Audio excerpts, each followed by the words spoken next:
Okay, so we are going to start with the properties of a square. There's my square, 4 sides.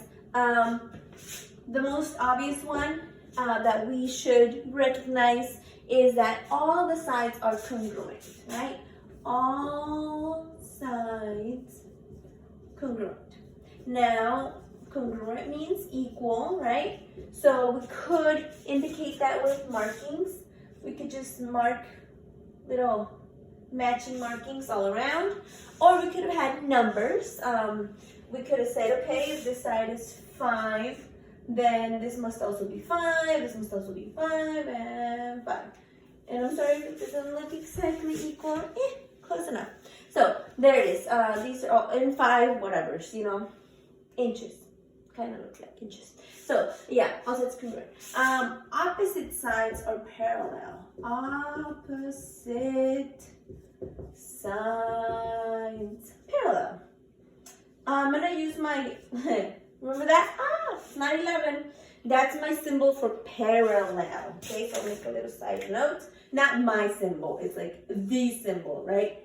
Parallel. Okay.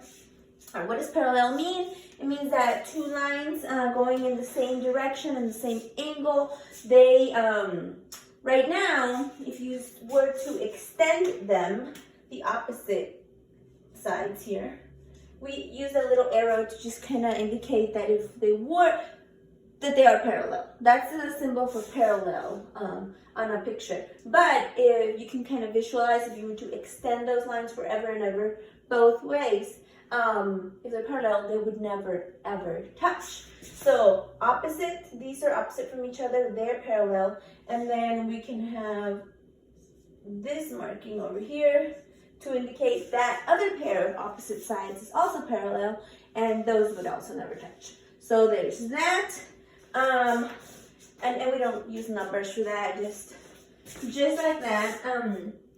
Diagonals are congruent. Oh no, let's start with these first. We want to say that all angles are 90 degrees. A square must have those nice sharp, perfect right angles. Okay, so all angles are 90 degrees. Okay, has a couple more properties here. The diagonals, remember what is a diagonal? You can start at any corner and go like, not straight up or down, but like across. That's a diagonal. And then we have another diagonal happening over here. It's not perfect, pretty close. Diagonals are congruent, so this piece is equal to that piece. They are also intersect at a perfect 90-degree angle in the middle. And when they intersect, they're perpendicular. That's what makes the 90-degree angles. And they are also cutting each other in half or bisecting.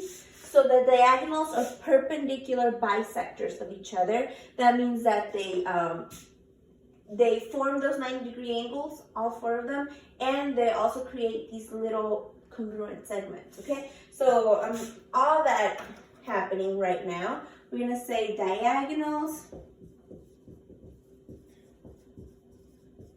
are congruent, and I'm gonna start using my symbol just to not write so much.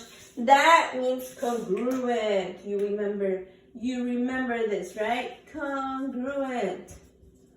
That little equals with the squiggle. And then we also want to say diagonals